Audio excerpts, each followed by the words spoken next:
ठीक है, इसमें कॉमिक राइडर आपका स्वागत करता हूँ। वो Doctor Manhattan versus Hela, Sentry versus Silver Surfer, Odin versus Khonshu, Knull versus Dormammu, Zarathos Ghost Rider versus Doctor Manhattan, Shang Chi versus Ant Man, वर्दी Captain America versus Krrish, Ghost Rider versus Sentry, General Zod versus Black Adam. ये सारे के सारे battle आज के इस video में हम करवाएंगे, तो वीडियो के अंत तक जरूर देखना। तो चलिए वीडियो को शुरू करें। डॉक्टर मैनहट्टन वर्सेस हेला। अब देखो, ओडिन के मरने के बाद सबसे पावरफुल एज गार्डियन हेला ही थी। इसके पास वेटर फाइटिंग एक्सपीरियंस था और थोर और वेलकरी तो इसके सामने कुछ भी नहीं था। और हेला ने तो आधे से ज्यादा एसगार्डियन सेना को मार ही दिया था और केवल सेटा था जिसके सामने हेला की नहीं चली। नहीं तो हेला ने पहले अपनी नेक्रोसोर्ड से वॉरियर्स, एसगार्डियन, वेलकरिस और एसगार्डियन की मेन सेना को पहले वेल हेला पहुंचा दिया था। बट डॉक्टर मैनहट्टन एक अलग ही बंदा है। डॉक्टर मैनहट्टन को अपनी पावर एक एक्सीडेंट की वजह से मिली है, लेकिन अब वो किसी गोड से कम नहीं है। अगर मरे हुए लोगों को जिंदा करने के बाद अगर हम साइड में रखें तो ऐसा कुछ नहीं है जो कि मैनहट्टन नहीं कर सकता हो। ये बंदा केवल अपने सोचने पे लोगों का एग्जिस्टेंस ही खत्म कर देता है। तो सोचो ये कितना पावरफुल होगा।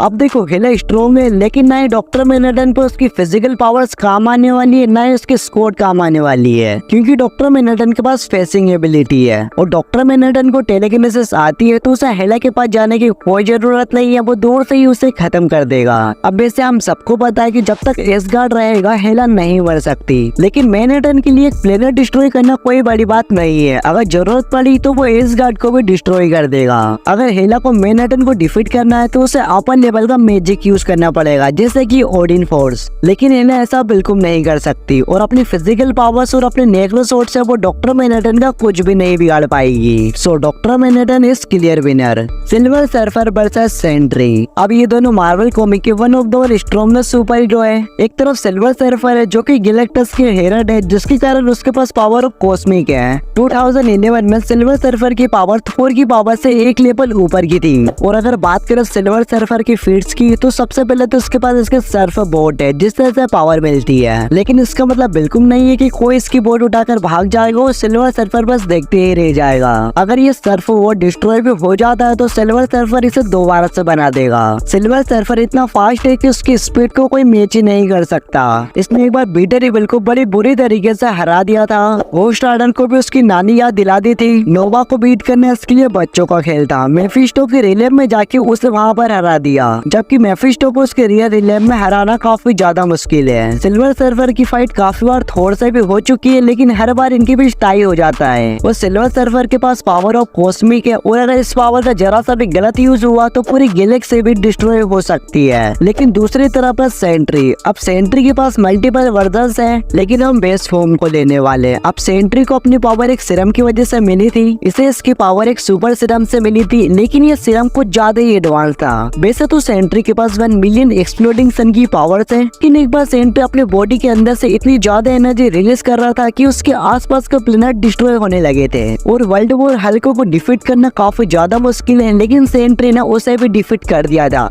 ये बात अलग है कि सेंट्री को उसमें दिक्कत तो आई थी, बट हाँ, एक बार तो उसने उसे डिफीट ही कर दिया था। और सेंट्री ने ये कई बार ऑफिशियली प्रूव किया है कि वो थोर से ज्यादा पावरफुल है। और एक बार तो सेंट्री ने थोर को इतनी जोर से पंच किया था कि उसके पंच के शॉक भी दूसरे प्लेनेट तक सुनाई दे रही थी। वैसे तो सेंट्री ने एक बार गॉड ऑफ एरिस को अपने दोनों हाथों से चीर दिया था। अब एक गॉड के साथ ऐसा करना काफी ज्यादा मुश्किल है। सेंट्री लाइफ क्रिएट कर सकता है और इसने मॉलिक्यूलर मैन को भी ओवर पावर्ड कर दिया था, लेकिन साथ में सेंट्री इमोर्टल बीइंग है, मतलब वो जब चाहेगा तब उसकी मौत होगी। वेल, अब देखते हैं कि आखिर कौन है इन दोनों में से पावरफुल। तो जब भी कोई गैलेक्टस का हेड बनता है तो उसके पास पावर ऑफ कॉस्मिक आती है, जिससे कि वो ओवर पावर हो जाता है। लेकिन सेंट्री ने कई बार और कितने ही गैलेक्टस के हेड को कूट चुका है और उनकी कॉस्मिक पावर भी सेंट्री के सामने फीकी नजर आती थी। वो सिल्वर सर्फर भी कॉस्मिक पावर से बना है। हो सकता है कि वो सेंट्री से तेज हो या फिर दोनों की स्पीड बराबर हो, लेकिन जब बात आती है रो पावर की तो सेंट्री सिल्वर सर्फर से काफी आगे है। सेंट्री के लिए मॉलिक्यूलर मैन और एब्जॉर्बिंग मैन को डिफीट करना बच्चों का खेल था, लेकिन सिल्वर सर्फर ऐसा नहीं कर सकता।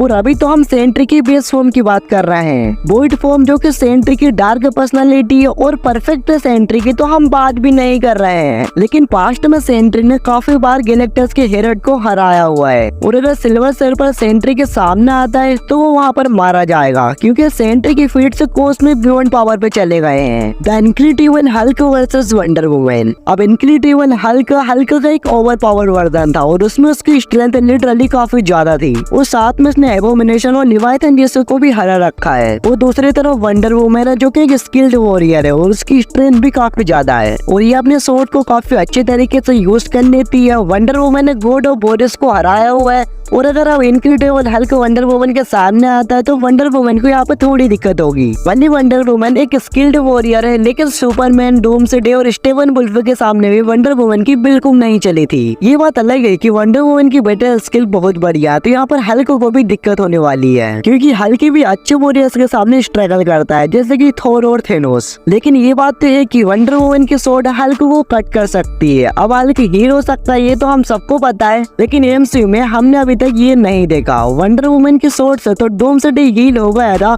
लेकिन हल्क ये कर सकता है या फिर नहीं ये हमें अभी प्रॉपर नहीं पता। अगर हल्क हील कर सकता है तो हल्क को कोई फर्क नहीं पड़ेगा वंडर वुमन चाहे कितने भी अटैक कर ले, हल्क अपनी फाइट कंटिन्यू ही रखने वाला है। लेकिन अगर हील नहीं हो पाया तो वंडर वुमन का जीतना यहाँ पर पक्का है। लेकिन कुछ सिचुएशन ऐसी भी है जहाँ पर हल्क भी जीत सकता है क्योंकि वंडर वुमन जब भी उसको टक्कर के बंदे से फाइट करती है तो उसे दिक्कत तो होती है। अब ये सबको डिपेंड करता है हल्के की रीजनरेशन हीलिंग फैक्टर पे। कमेंट्स में लिख देना कौन जीतेगा, ब्लैक एडम वर्सेस जनरल जोड। अब जोड को हमने मैन ऑफ स्टील और फ्लैश में देख रखा है और जोड ने काफी जल्दी खुद को अर्थ के एटमॉस्फेयर में एडॉप्ट कर लिया था और साथ में सुपरमैन को भी बराबरी की टक्कर दे रहा था। सुपर गर्ल तो जोड के सामने कुछ भी नहीं थी, जोड ने हर टाइमलाइन में सुपर गर्ल को मारा हुआ है। पर दूसरी तरफ ब्लैक एडम है जिसके पास 6 गॉड्स की पावर्स है। अब देखा जाए तो ब्लैक एडम लगभग सुपरमैन ही है, बस उसके पास लाइटिंग की पावर्स है। अब बात करें स्ट्रेंथ की तो ब्लैक एडम और जोड की स्ट्रेंथ लगभग सेम ही है। ये दोनों ही बड़ी हेवी वजन को लिफ्ट कर सकते हैं और एक ही पंच में अपने एनिमी को काफी दूर फेंक सकते हैं। ड्यूरेबिलिटी वाइज भी इन दोनों की बॉडी लगभग सेम ही है। इन दोनों ने ही बड़े पावरफुल हिट्स का है और कई बार तो इनके ऊपर पूरी बिल्डिंग भी गिर गई मगर फिर भी इन्हें कुछ नहीं हुआ। और अगर बॉडी पे डैमेज हो भी जाए तो ब्लैक एडम अपनी लाइटिंग पावर से उसे हील कर लेगा और जोड की बॉडी सन के रेडिएशन में ऑलमोस्ट हील हो ही जाएगी। स्पीड भी लगभग इनकी सेम ही है और जोड भी इतना तो तेज था कि वो सुपरमैन को ट्रैक कर पाए। लेकिन जोड सुपरमैन से थोड़ा स्लो है क्योंकि सुपरमैन अर्थ पर काफी सालों से रह रहा है और अगर जोड भी कुछ सालों तक अर्थ पर रहेगा तो वो भी सुपरमैन और फ्लैश जितना मूव कर पाएगा। अब बात करें एक्सपीरियंस की तो ब्लैक एडम की एज 5000 साल की है लेकिन हजारों सालों से वो सोया हुआ था। उसने हॉकमैन से फाइट करते हुए अपनी पावर पे कंट्रोल करना सीखा था। ब्लैक एडम के पास ना ही लाइफ एक्सपीरियंस है ना ही बैटल एक्सपीरियंस और जोड क्रिप्टोनियन का मिलिट्री जनरल हुआ करता था तो उसके पास लाइफ का और बैटल का अच्छे खासा एक्सपीरियंस है और ये एक्सपीरियंस उसके काम आएगा जब उसके बराबरी वाले या उससे पावरफुल कैरेक्टर से फाइट करेगा। जोड हैंड टू हैंड कॉम्बैट में भी बड़ा माहिर है और अगर ब्लैक एडम उससे हैंड टू हैंड कॉम्बैट करेगा तो जोड उसे हैंड टू हैंड कॉम्बैट में हरा देगा। और अगर बात करें फाइनल कौन जीतेगा, अब वैसे तो ब्लैक एडम और जोड की पावर लगभग सिमिलर ही है लेकिन जोड के पास ज्यादा एक्सपीरियंस है। जोड के पास बेटर फाइटिंग स्किल है और वो सिचुएशन के हिसाब से अपने आप को एडॉप्ट कर लेता है और दोनों को ही बैटल में अच्छी खासी स्ट्रगल करना होगा लेकिन आखिर में जोड ही इस फाइट का विनर होगा। Odin versus Khonshu. तो खोइंशू वैसे तो एक इजिप्शियन गॉड ऑफ मून है और ये गॉड्स कभी गॉड्स कहा जाता है और उसके पास मूवीज में भी हमें अच्छी खासी पावर देखने को मिली थी जैसे कि like Superman strength, ultimate durability, speed, reflexes, telekinesis, stamina, teleportation, magic manipulation की वजह से तो वो इंटर डायमेंशन ट्रेवल भी कर सकता है, रीजनरेशन, हीलिंग फैक्टर एंड सबसे बड़ी बात तो खोइंशू किसी को भी अपनी पावर से दे सकता है जैसे कि स्ट्रेंथ, ड्यूरेबिलिटी, स्पीड वगैरह जैसे कि उसने मून नाइट को दे रखी है। खोइंशू को अब तक का सबसे बड़ा फीट जो कि हमें सीरीज में देखने को मिला था वो था सोलर एपोक्लिप्स लाना या फिर उसका सबसे इम्प्रेसिंग फीट वो था नाइट स्काई मैनिपुलेशन। उसने 2000 साल पहले तारे कैसे दिखते थे वो दिखाने के लिए पूरे नाइट को ही चेंज कर दिया, पूरे स्काई को ही चेंज कर दिया। अब हमें ये नहीं पता कि खोइंशू ने ऐसा कैसे कर दिया, क्या उसके पास टाइम मैनिपुलेशन पावर है या फिर टाइम को रिटर्न करने की पावर है। मतलब यार उसने कैसे कर दिया। लाइक अगर उसके पास टाइम मैनिपुलेशन की पावर है तो भाई उसके पास बहुत बड़ा प्लस पॉइंट होने वाला है ओडिन के खिलाफ। वो एक जगह बैठे बैठे टाइम को रिटर्न कर ओडिन को एक बच्चा बनाकर वहीं पर मार देगा और फिर खेल खत्म। बट ये आगे देखेंगे कि क्या सच में खोइंशू टाइम को रिवर्स कर सकता है। भाई ओडिन के पास भी वो सारी पावर्स है जो कि खोइंशू के पास है, बस उसकी स्ट्रेंथ, ड्यूरेबिलिटी, स्पीड खोइंशू के कंपेयर में बहुत ज्यादा है क्योंकि भाई वो 2 बार गॉडेस ऑफ डेथ यानी कि हिला को हरा चुका है, बिग शटर को हरा चुका है और 9 रिलेम पे कब्जा कर चुका है। वो 9 रिलेम्स का रूलर है और तो ओडिन के पास उसकी ओडिन फोर्स है जिसकी हेल्प से वो चुटकी में गैलेक्सी को डिस्ट्रॉय कर सकता है। और ओडिन के पास तो उनका बायफोर्स है, वो जब चाहे तब किधर भी टेलीपोर्ट हो सकते हैं। प्लस उनके पास उनका वेपन भी है। और लाइक खोंशू की तरह ओडिन भी अपने पावर्स किसी को दे सकते हैं और उल्टा उसे छीन भी सकते हैं, जैसे कि थोर 1 में उन्होंने थोर के साथ किया था। और बोलो मत भाई, हेला इन्हीं की ही बेटी है जिसने एक हाथ से मिलियनर के टुकड़े टुकड़े कर दिए थे। और ओडिन भी इंटर डायमेंशन ट्रेवल कर सकते हैं। वो अपने पास टेलीकिनेसिस, टेलीपैथिक और टेलीपोर्टेशन भी रखते हैं। और ओवरऑल ओडिन भी काफी ज्यादा पावरफुल है। और अगर आप वो खोंशू से लड़ेंगे तो ये जो बैटल है वो काफी ज्यादा डेंजरस होगी। और हाँ, ये बैटल मूवीज के बेस पर होने वाली है, तो हम ओडिन की ओडिन फोर्स को साइड में रख देते हैं, क्योंकि उसने कल मूवी में ओडिन फोर्स को यूज नहीं किया और ना ही हमें कभी भी किसी भी जगह देखने को मिली। लेकिन इसका मतलब ये नहीं है कि उसके पास उसकी ओडिन फोर्स नहीं है, लेकिन वो उसने यूज नहीं की। और खोंशू की भी हम टाइम मैनिपुलेशन की पावर साइड में रख देते हैं, क्योंकि हमें ये नहीं पता कि क्या सच में वो टाइम को मैनिपुलेट कर सकता है या फिर केवल लाइट एंड स्काई को ही मैनिपुलेट कर सकता है। और अगर अब ये दोनों अपनी इन दोनों पावर्स के बिना आपस में लड़ेंगे तो डेफिनेटली यहाँ पर ओडिन जीतेंगे, क्योंकि वो अपने स्ट्रेंथ के दम पर ही खोंशू को हरा देंगे। ये मेरा पर्सनल ओपिनियन है, आपको क्या लगता है नीचे कमेंट में बताना। वर्दी कैप्टन अमेरिका वर्सेस क्रिस।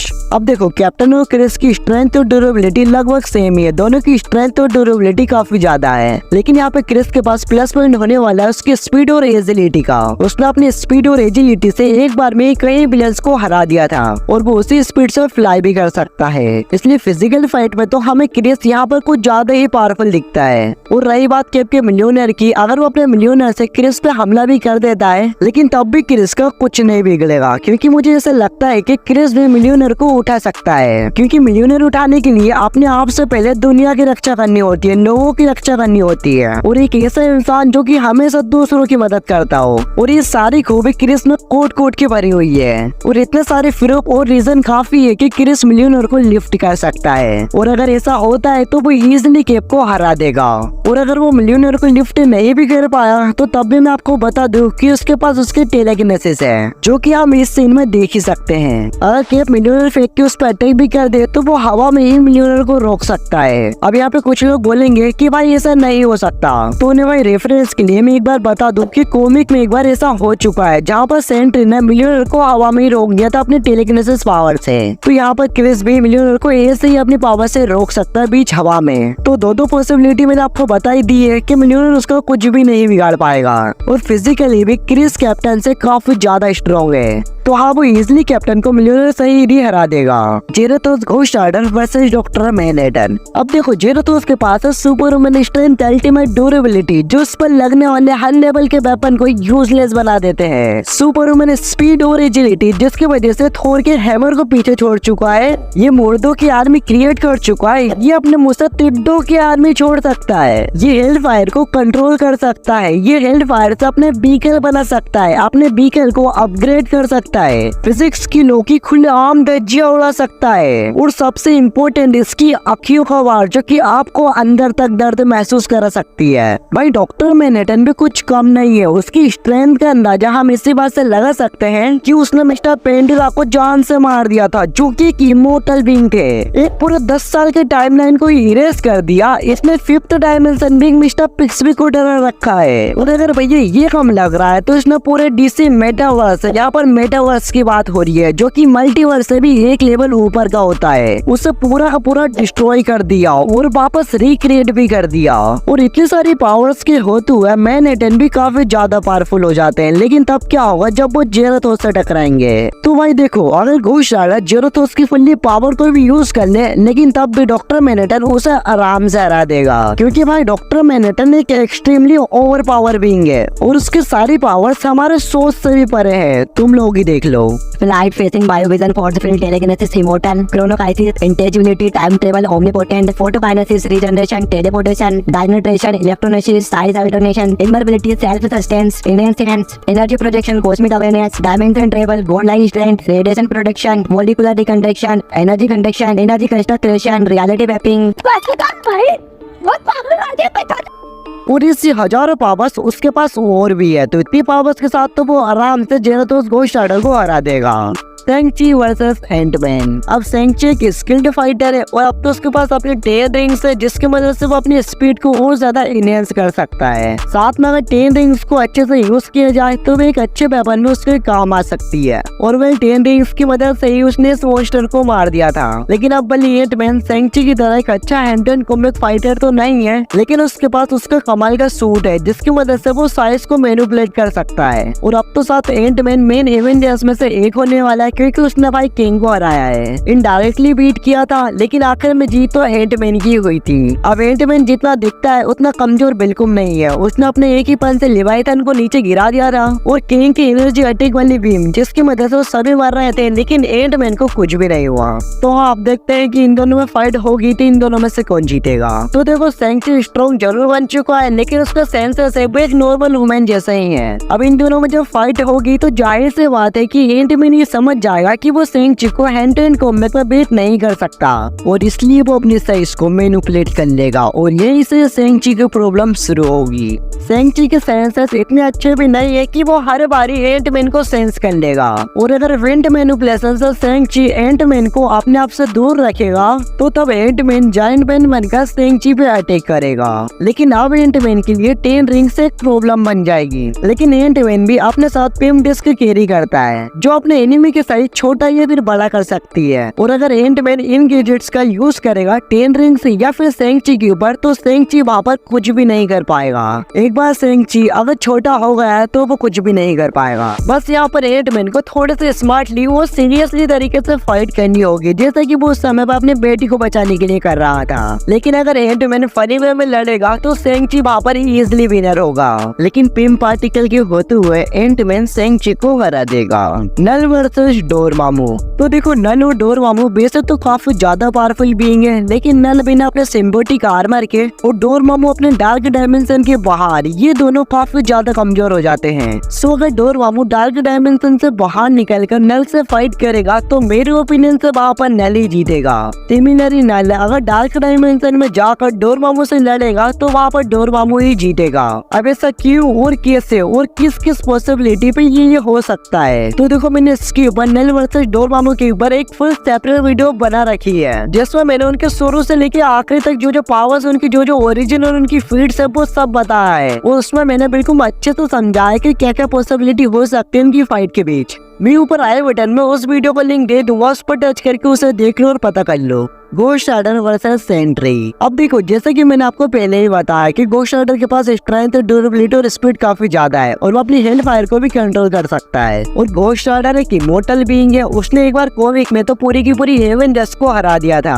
भाई सेंट्री को भी सबसे पावरफुल सुपर हीरो माना जाता है, लेकिन उसे खुद नहीं पता कि उसके पास कितनी पावर्स है। और उसने मॉलिक्यूलर मैन और वर्ल्ड वॉर हल्क को भी अच्छी खासी टक्कर दी थी, प्लस उसके पास 1 मिलियन एक्सप्लोडिंग सन की पावर्स भी है। और अगर इस पावर के साथ वो किसी को टच भी कर दे तो वो आदमी जल के राख हो जाएगा। अब जब इन दोनों में बैटल होगी तो घोस्ट राइडर अपनी हेल्थ फायर का काफी अच्छे तरीके से यूज करेगा।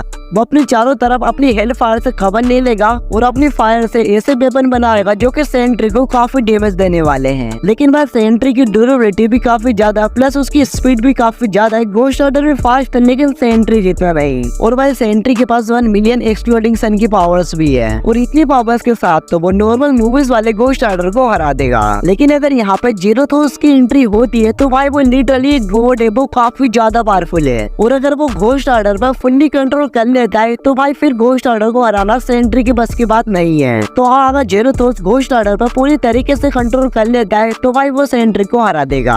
अब यहाँ पे तुम ऑफेंड मत हो जाना, क्योंकि भाई ये तो मेरा पर्सनल ओपिनियन है। अगर तुम लोगों का कोई ओपिनियन हो तो तुम कमेंट सेक्शन में उतार सकते हो और मुझे बता सकते हो कि मैंने कहाँ पर मिस्टेक करी है। और मुझे कमेंट में ये भी बताना कि मैं अगली 10 बैटल किस किस की करवाऊं। तो हाँ, अगर ये वीडियो पसंद आई है तो वीडियो को लाइक जरूर कर लेना और हो सके तो चैनल को सब्सक्राइब कर लेना। और अगर आप में से कोई हमारे चैनल पर नया है तो भाई सब्सक्राइब जरूर कर लेना, क्योंकि यहाँ पर ऐसे ही वीडियोस आती रहती है। सो आज के इस वीडियो में बस इतना ही, मिलते हैं किसी नेक्स्ट वीडियो में। So thanks for watching.